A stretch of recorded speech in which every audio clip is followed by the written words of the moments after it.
નમસ્કાર દર્શક મિત્રો, કૃષિ દર્શન કાર્યક્રમમાં આપનું હાર્દિક સ્વાગત.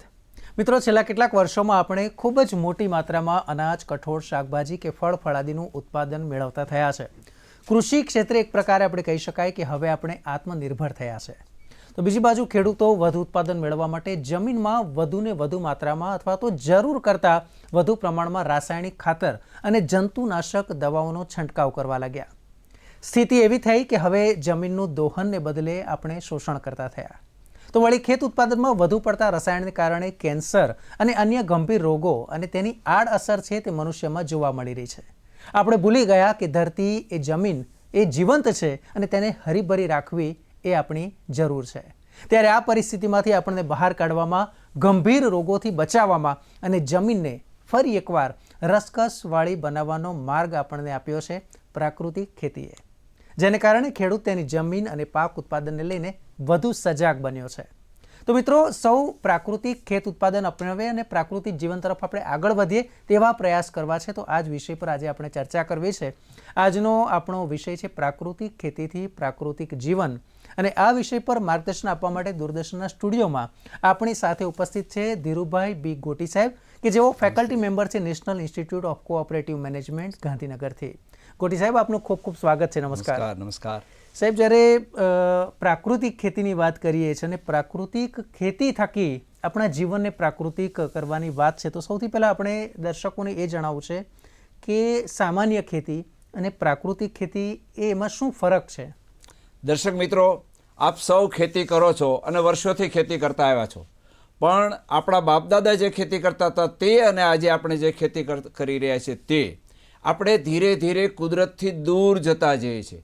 ખેતી એક એવી વસ્તુ છે કે જમીન ઉપર નભતા દરેક પશુ પ્રાણીઓ, આ દરેકની તંદુરસ્તીનો આધાર જે એ ખોરાક લઈ રહ્યા છે એના ઉપર છે. અને ખોરાક આપનાર જે છે તે અન્નદાતા આપણી જમીન, આપણી ધરતી, આપણી માતા છે. અને આ ધરતી માતાને આપણે જીવંત રાખવાની હોય એને બદલે હવે આપણે એક વધુ ઉત્પાદન લેવાનું છે, સિઝન પહેલાં ઉત્પાદન લેવાનું છે, એના સારા ભાવ મેળવવાના છે, એની વધારે ઉત્પાદન લેવું છે, એના તરફની દોટ વધી રહી છે. તો બે વચ્ચેનો તફાવત એ છે કે આપણે જમીનને દિવસે દિવસે નિર્જીવ કરતા જયા છીએ. એમાં રસાયણો વાપરીએ છીએ, એમાં દવાઓ વાપરીએ છીએ, એનો વધારેમાં વધારે ઉપયોગ કરીએ છીએ, એની કંઈ તંદુરસ્તી રહેવા દીધી નથી. આ છે આપણી ચીલા ચાલુ ખેતી.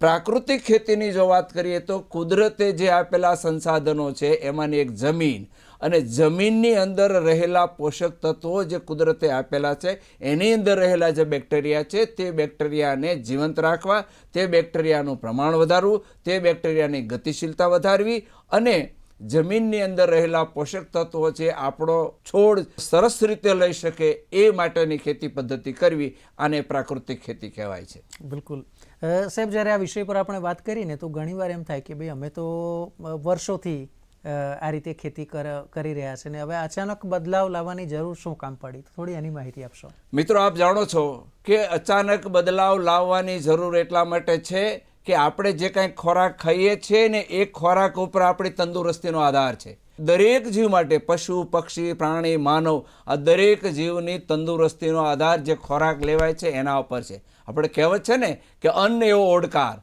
તો આ ખોરાક જે આપણે લઈ રહેલા છે તે ખોરાક અત્યારે રસાયણયુક્ત ખોરાક આવી રહેલો છે, ઝેરી ખોરાક આવી રહેલો છે. એને હિસાબે આજે આપ જુઓ છો કે નવા નવા રોગો કેવા આવવા મળ્યા છે, જીવનની અંદર અપૃતિ કેવી આવવા મળી છે.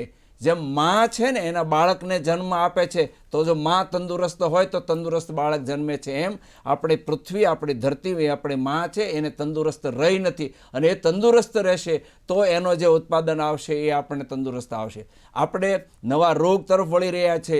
તમે વિચાર કરો કે મેડિકલ સાયન્સ કરતાં પણ કુદરત એ આગળ છે. કુદરતે જ્યારે નવા રોગ આપે છે ત્યારે મેડિકલ સાયન્સ એના નિવારણ માટેનું આયોજન કરી રહ્યા છે. તો આવે વખતે આવા રોગોથી બચવા માટે આપણી માનસિકતા તમે જો બદલાઈ ગઈ છે, આપણા શરીરની અંદર વિકૃતિ આવવા મળી છે, આપણી જેને કહેવાય ને શક્તિ એવી વિફાઈ રહેલી છે, આપણે એકદમ ગુસ્સો આવવા માંડેલા છે, માણસ પ્રત્યેના વેર વધવા માંડે. આ બધો જ આધાર આપણા ખોરાક ઉપર છે અને એ ખોરાક જે છે એ ખોરાક જો કુદરતી રીતે પકવેલો ખોરાક હશે તો ચોક્કસ રીતે આપણે તંદુરસ્ત જીવી શકીશું. આપણે વારસો જે આવશે ને, જો તંદુરસ્ત વારસો આપવો હશે તો આપણે આવો તંદુરસ્ત ખોરાક લેવો પડશે. પ્રાકૃતિક ખેતીથી ઉત્પન્ન થયેલો ખોરાક આપણે લેવો પડશે. અમુક પક્ષીઓ નાશ પામવા માંડ્યા છે સાહેબ, જો તમે જીવનની અંદર જે જમીનની અંદર રહેલા તત્વો નાશ પામવા માંડ્યા છે. આ બધી જ વિકૃતિ આવવા, તો વિકૃતિમાંથી પ્રકૃતિ તરફ વળવાની આ જે જરૂર છે, જો આ જીવસૃષ્ટિને બચાવી હશે તો પ્રકૃતિ તરફ વળવાની ચોક્કસ જરૂરિયાત છે. બિલકુલ, અને એટલા માટે જ આપણે જે શીર્ષક આપ્યું છે કે પ્રાકૃતિક ખેતીથી આપણે પ્રાકૃતિક જીવન,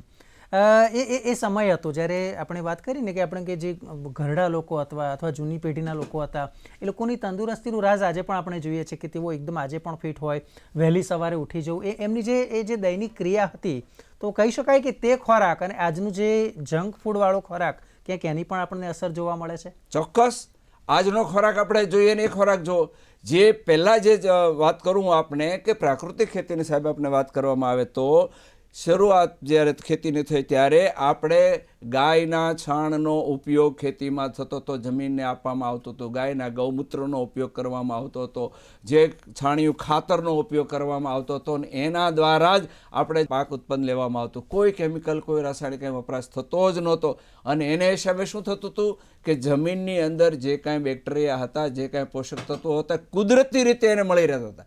કૃત્રિમ રીતે આપવાની જરૂર પડતી જ નહોતી. અને એટલા માટે એ તત્વો, એક અનાજ જે પાકતું હતું એ સાત્વિક હતું, પૌષ્ટિક હતું. અને સાત્વિક પૌષ્ટિક અનાજ લઈને આપણા ગઢિયાઓ જે જીવી રહ્યા હતા, અને એટલા માટે એ 100 વર્ષ સુધી જીવતા હતા. 60 વર્ષનો હોય ને તો 20 વર્ષના યુવાન જેવો લાગતો હતો. અને આજનો 20 વર્ષનો યુવાન એ 40 વર્ષનો ગરડા જેવો લાગે છે. એનું કારણ આ જ છે કે આપણે જે કુદરતી ખોરાક છોડી દઈએ છીએ, જંક ખોરાક તરફ વધતા રહે છે. આપણે સ્વાદ આધારિત ખોરાક ખાઈએ છીએ. આપણે શરીરને તંદુરસ્તી માટે ખોરાક નથી લેતા, સ્વાદ માટે ખોરાક લઈએ છીએ. હું તો એમ કહું છું સાહેબ, આપણે જીવવા માટે ખાઈએ છીએ કે ખાવા માટે જીવીએ છીએ? વિચાર તો કરો. અને એ હવે જો આપણે ઝેર ખાવાનું બંધ કરવું હશે તો કુદરતી પ્રાકૃતિક ખેતી તરફ વળવું પડશે. બિલકુલ સાહેબ, બહુ જે આપણે વાત કરી ને, દર્શક મિત્રો, અહીંયા જોવાની બાબત એ છે કે જ્યારે આ પ્રકારની જ્યારે પ્રાકૃતિક ખેતીની વાત કરીએ છીએ ને, આપણે એ પણ વિચારવું પડશે કે કેમ સતત રોગોનું પ્રમાણ વધી રહ્યું છે, અને એટલા માટે પણ આપણે પ્રાકૃતિક તરફ આગળ વધવું પડશે. આગળ પણ આ વિષય પર આપણી ચર્ચા યથાવત રહેશે. હાલ સમય છે એક બ્રેકનો.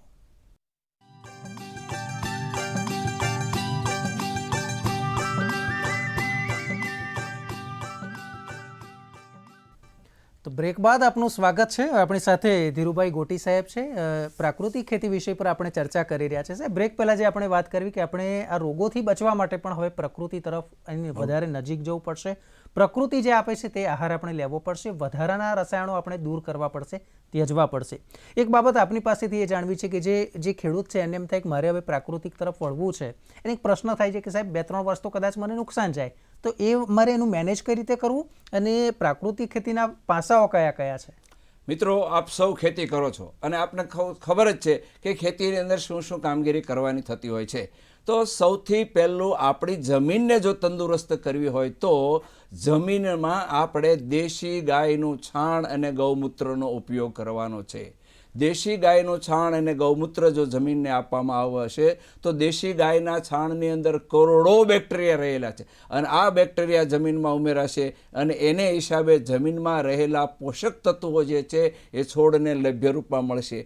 સાથે સાથે ગૌમૂત્ર છે એ જમીન માટે અમૃત છે. તો દેશી ગાયનું છાણ અને દેશી ગાયનું ગૌમૂત્ર, આનો ઉપયોગ આપણે જમીનમાં કરવો કે જેથી કરીને જમીનમાં અળસિયાનું પ્રમાણ વધે, અને અળસિયાનું પ્રમાણ વધે એટલે જમીન જે છે એ ભરભરી રહે, જમીનમાં હવા ઉજાસ સારો રહે અને જમીનના પોષક તત્વો એને સારી રીતે મળી શકે. આ પહેલું પગથિયું આ છે કે આપણી જમીનને આપણે ગાયનું છાણ અને ગૌમૂત્ર આપવું. બીજી વાત આપણે પિયતની કરીએ. મિત્રો, આપણે બધા પાકની અંદર પાણી આપીએ છીએ, પણ હું એમ કહું છું કે પાક જે છે ને એ પાણીની એને જરૂર નથી અને ભેજની જરૂર છે. અને ભેજ જો પૂરો પાડવો હોય તો ભેજ પૂરતું પાણી આપવાની જરૂર છે. આપણે રેલમ છેલમ પાણી આપી દઈએ છીએ, જમીન બગડે છે, પાક બગડે છે, પાણી બગડે છે, છતાં આપણે એમનો આડેધડ ઉપયોગ કરી નાખીએ છીએ, જેથી કરીને પાકને જે જોઈએ એવું મળી શકતું નથી. તો પહેલી વાત એ આવે કે ભેજ પૂરો પાડવા માટે જેટલું પાણી અત્યારે જે પાણી આપીએ છીએ એના ફક્ત 10% પાણીની જરૂરિયાત છે. તો એ 10% પાણી આપી અને મૂળને અડીને પાણી નહીં આપતા મૂળથી થોડું દૂર પાણી આપો કે જેથી કરીને મૂળને પૂરતો ભેજ મળી રહે. તો બીજું પગથિયું જે છે એ પાણી આપવાની પદ્ધતિ આપણે બદલવી પડશે.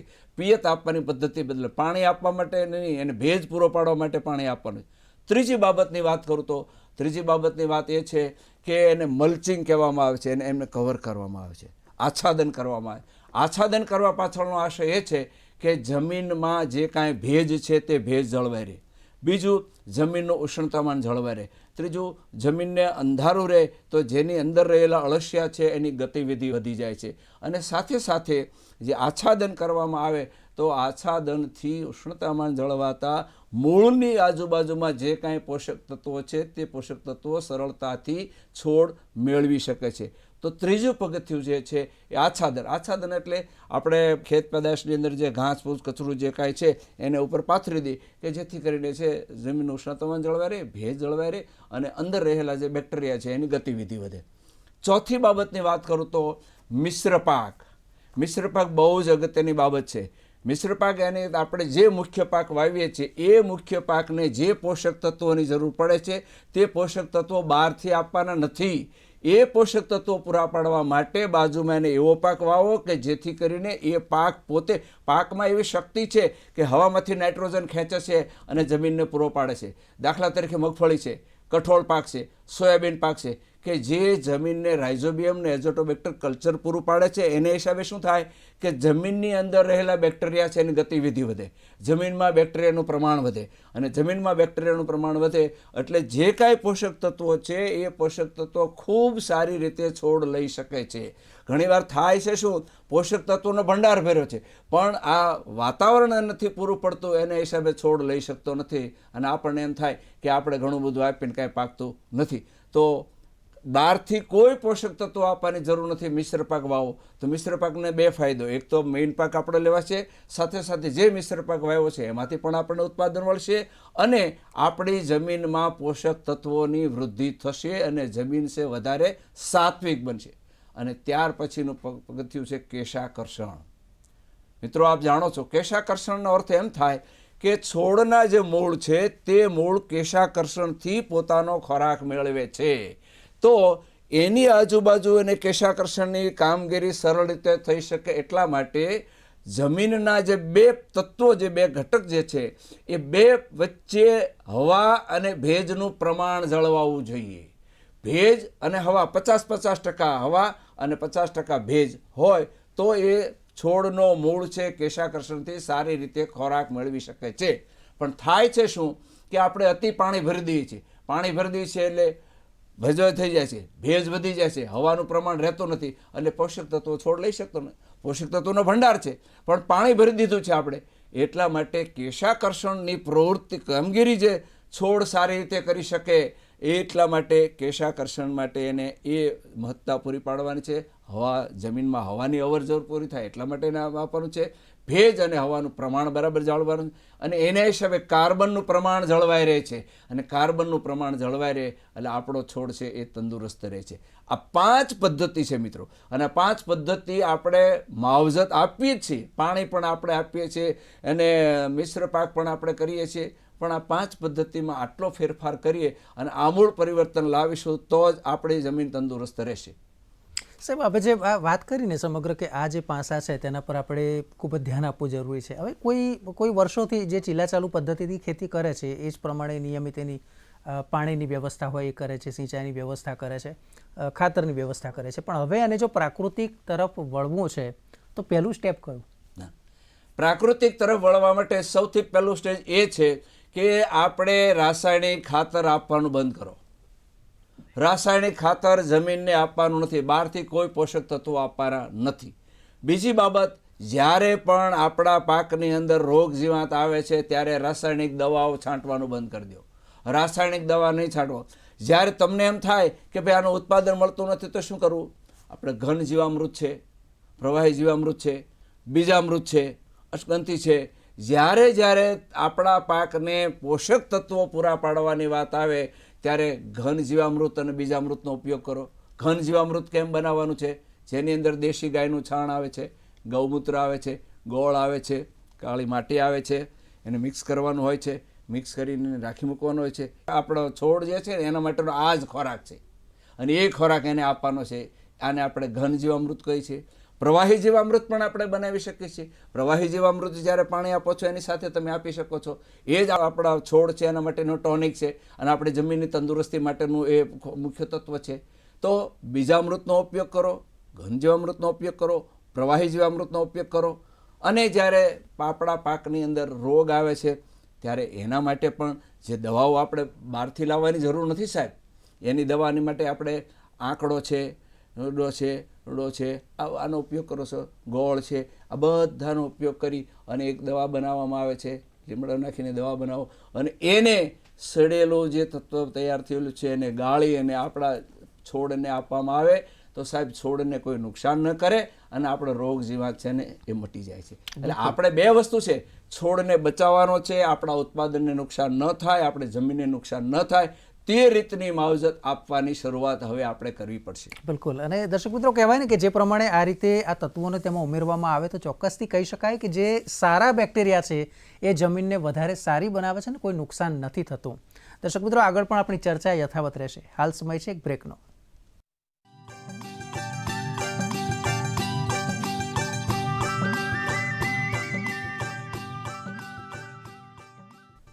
તો બ્રેક બાદ આપનું સ્વાગત છે. પ્રાકૃતિક ખેતી અને તેના થકી પ્રાકૃતિક જીવન આ વિષય પર આપણે ચર્ચા છે. ગોટી સાહેબ આપણને માર્ગદર્શન આપી રહ્યા છે. ચર્ચાને આગળ વધારીએ. સાહેબ, બ્રેક પહેલાં જે વાત કરી એક સ્ટેપ આગળ જઈએ. હવે એ જાણવું છે કે એક દર્શકો માટે, કોમન પીપલ અથવા તો જે નાગરિકો છે કે જે આ ઉત્પાદન ખરીદે છે, મેળવે છે, હવે એને એમ થાય કે સામાન્ય ખેતીથી ઉગાડેલા ઘઉં, ચોખા કે અન્ય અનાજ અને પ્રાકૃતિક ખેતીથી ઉગાડેલા એમાં તફાવત શું અને આરોગ્ય માટે કેમ ફાયદાકારક? ચોક્કસ. આપણે જ્યારે બજારમાં જઈએ છીએ ત્યારે હવે આમ એક વિષય પણ એવો લોકોની અંદર પણ એક જાગૃતિ આવી છે કે હવે મારે ઓર્ગેનિક પકવેલું અનાજ લેવું છે, ઓર્ગેનિક પકવેલા શાકભાજી લેવા છે, ફળ. પણ ઓર્ગેનિકથી આગળ વધીને પ્રાકૃતિક ખેતીથી પકવેલા અનાજ, કઠોળ, તેલીબિયા, સાથે સાથે ફળ અને શાકભાજી, તો એ બેયની વચ્ચેની તફાવતની આપણે વાત કરું તો સાહેબ, એ તમે ઘઉં જુઓ કે બાજરો જુઓ કે કઠોળ જુઓ કે કોઈ તેલીબિયાના પાક જુઓ તો ચોક્કસ એની ચમક તમને દેખાય ઉપરથી જ ખબર. ફ્રૂટ જુઓ, શાકભાજી જુઓ તો ચોક્કસ રીતે તમને ખબર પડી જશે કે ને આ ખરેખર પ્રાકૃતિક ખેતીથી પકવેલું છે. બીજું, એનો સ્વાદ. દરેક શાકભાજીનો સ્વાદ લો, અનાજ કઠોળનો સ્વાદ લે કે તેલીબિયાનો સ્વાદ લો તો એનો સ્વાદ પણ કંઈક જુદો જ આવશે. અને ત્રીજી બાબત એ લે છે કે જ્યારે આવું પ્રાકૃતિક ખેતેલી પકવેલું વસ્તુ જે આપણે ખોરાક તરીકે લઈ રહ્યા છે એ ખોરાક તરીકે તમે લ્યો અને શરૂઆતમાં 1 વર્ષ સુધી તમે આ પ્રાકૃતિક ખેતીથી તમારો પરિવાર આખો જે પકવેલું અનાજ, કઠોળ, તેલીબિયા, શાકભાજી લે અને તમને ચોક્કસ રીતે ખબર પડી જશે કે હું દર વર્ષે મારે આખા ફેમિલીનું મળીને વર્ષે મારે 25-30 હજાર રૂપિયાની દવાનો ખર્ચો થતો હતો એ 25-30 હજાર રૂપિયાની દવા મારી બચી ગઈ છે. જ્યારે આ આપણે ખાઈએ છીએ ત્યારે એ ખોરાક ક્યાંક આપણે એ સસ્તું મળતું હશે અને પ્રાકૃતિક ખેતીવાળું થોડુંક 10%, 15%, 20% મોંઘું મળતું હશે, પણ તંદુરસ્તી તો જુઓ, આપણા બાળકોની તંદુરસ્તી જુઓ, આપણી તંદુરસ્તી જુઓ, આપણા પશુઓની તંદુરસ્તી જુઓ. આપણી ગાય ભેંસ છે સાહેબ, આપણી ગાય ભેંસ જે છે એને પણ આ જ ઘાસચારો આપવો પડશે અને આપણી ગાય ભેંસને ખાણદાણ પણ આ જ આપવું પડશે. તો જ એનું દૂધ જે છે ને એ પ્રાકૃતિક દૂધ આવશે અને તો જ એ દૂધ આપણા ખોરાકમાં અને દૂધની બનાવટો આપણા ખોરાકમાં આવશે. તો છેલ્લે સુધી આપણને પણ એ પ્રાકૃતિક પ્રોડક્ટ આપણને મળી શકશે. બિલકુલ, બહુ સરસ વાત કરી સાહેબ. અચ્છા, એવા કોઈ પાક ખરા કે જેમાં પ્રાકૃતિક ખેતીની જ સારામાં સારી ઉત્પાદન મળે અથવા એવા કયા પાક કે જેમાં હજી પ્રાકૃતિક ખેતી શક્ય નથી? જો હું એવું માનું છું કે દરેક જગ્યાએ પ્રાકૃતિક ખેતી શક્ય છે જ. ખેતીમાં આમાં ક્યાંય એવું નથી કે આમાં પ્રાકૃતિક ખેતી ન થઈ શકે. એ પછી અનાજ હોય, શાકભાજી હોય, ફળ ફળાદી હોય, તેલીબિયાના પાકો હોય, કોઈ પણ પાક હોય, દરેક પાકની અંદર પ્રાકૃતિક ખેતી. ખેતી મતલબ જમીનમાં જ ખેતી થાય છે અને જમીનને આપણે તંદુરસ્ત કરવી છે તો જમીનને તંદુરસ્ત કરવા માટેની આ પ્રાકૃતિક પ્રવૃત્તિ આપણે કરીએ તો ચોક્કસ રીતે બધી થઈ શકે. બીજી વાત એ, સૌથી વધારે પહેલી જરૂરિયાત શાકભાજી અને ફળની છે. શાકભાજી અને ફળ આપણા વપરાશમાં સૌથી વધારે આવતા હોય છે. બિલકુલ. શાકભાજી અને ફળ જંક ફૂડમાં પણ વધારે વપરાતા હોય છે. તો શાકભાજી અને ફળ માટે પ્રાકૃતિક ખેતી તરફ વળવાની જરૂર. શાકભાજી દરરોજ આપણે જોઈએ છે, દરરોજ આપણે ખાઈએ છીએ. હવે તો એટલી બધી વિકૃતિ સાહેબ આવી ગઈ છે કે તમે સાંજે ઇન્જેક્શન આપો ને સવારે આવડું મોટું રીંગણું બની જાય છે, સાંજે ઇન્જેક્શન આપો ને સવારે આટલી મોટી લાંબી દૂધી બની જાય છે. આ શું છે? માર્કેટના ભાવ લેવા માટે. અને માર્કેટના ભાવ લેવા માટે આપણે લોકો ઉપર શું ત્રાસ ગુજારી રહ્યા છે એ તો વિચાર. લોકોના આરોગ્ય સાથે છેડા કરી રહ્યા છે. એટલે શાકભાજીમાં, ફળ ફળાદીમાં, અને બીજી બાબત દૂધ પણ આપણે દરરોજ લઈએ છીએ. અને દૂધ કોણ આપે છે? ગાય માતા. ગાય માતા દૂધ આપે છે. ત્યારે ગાય માતાને જેમ જમીન એ માતા છે, એને તંદુરસ્તીને આપણે રાખીએ છીએ, એમ ગાય આપણી માતા છે, અને એને તંદુરસ્ત રાખવા માટે એને પણ આ પ્રાકૃતિક ખોરાક જ આપવો જોઈએ. અને પ્રાકૃતિક ખેતીથી પકવેલો ઘાસચારો અને પ્રાકૃતિક ખેતીમાંથી અનાજ, કરિયાણું, ખાણદાણ જે તૈયાર થાય છે એ ખાણદાણ પ્રાકૃતિક ખેતીમાંથી જ એને આપવું જોઈએ. તો બીજી બાબત છે દૂધ, પહેલી બાબત શાકભાજી, અને ત્રીજી બાબત છે તેલીબિયાના પાકો. સાહેબ, તેલીબિયાના પાકોની વાત કરું, આજે આપણે કપાસનું તેલ ખાઈએ છીએ, કપાસિયાનું તેલ. વિચાર કરો, કપાસિયાના તેલમાં કપાસને 15 દિવસનો હોય કપાસ, ત્યારથી માંડીને 4 મહિના સુધી કેટલી વખત દવાઓ આપણે એને આપીએ છીએ. તે બધી જ દવા કપાસિયામાં આવે છે. એ કપાસિયાનું તેલ નીકળે છે અને આપણે એ ખાઈએ છીએ. ક્યાં જવાનું, શું કરવાનું? એટલા માટે બધા પાકની અંદર પ્રાકૃતિક ખેતી શક્ય છે. અને ખાસ કરીને આ મેં આપને વાત કરી એમાં પણ પ્રાકૃતિક ખેતીની જરૂર છે. ક્યાંય એવું નથી કે આ પાક ત્યાં નહીં થઈ શકે. એટલે બધાની અંદર પ્રાકૃતિક રીતે આપણે ઉત્પાદન લઈ શકીએ છીએ. કોઈ ખેડૂતે એની નજીકના કોઈ સેન્ટર પર જવું હોય અને પ્રાકૃતિક ખેતીનું માર્ગદર્શન પ્રાપ્ત કરવું હોય તો સરકારની એવી કઈ બોડી છે? મિત્રો, આત્મા પ્રોજેક્ટ આપે નામ સાંભળ્યું છે. આત્મા પ્રોજેક્ટ ખાસ આ પ્રાકૃતિક ખેતી તરફ ખૂબ ધ્યાન આપી રહ્યું છે, ટ્રેનિંગ આપી રહ્યું છે. અને દરેક જિલ્લા લેવલે ખેડૂત તાલીમ કેન્દ્રો છે.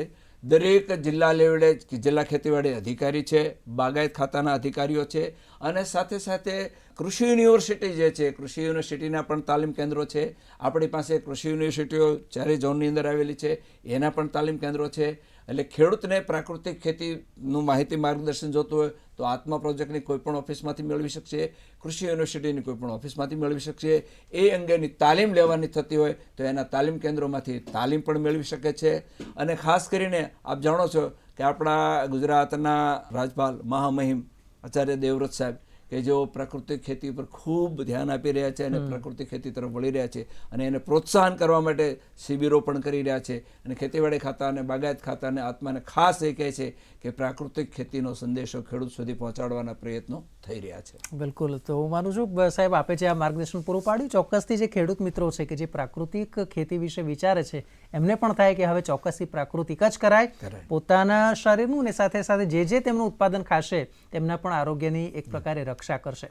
ગોટી સાહેબ, આપ સ્ટુડિયોમાં પધાર્યા અને દર્શકોને આ માર્ગદર્શન આપ્યું તે બદલ આપનો ખૂબ ખૂબ આભાર. તો દર્શક મિત્રો, મને આશા છે કે આજનો એપિસોડ આપને પણ ખૂબ જ પસંદ આવ્યો છે, કારણ કે ઘણી રસપ્રદ માહિતી આપને પ્રાપ્ત થઈ. મિત્રો, ફરી એકવાર આપણે કહીએ કે આપણે પ્રકૃતિની સમીપ જઈએ, પ્રાકૃતિક પેદાશોનો ઉપયોગ કરીએ, શુદ્ધ પ્રાકૃતિક સાત્વિક આહાર આરોગ્ય અને માં વસુંધરાનું ઋણ ચૂકવીએ. ધન્યવાદ.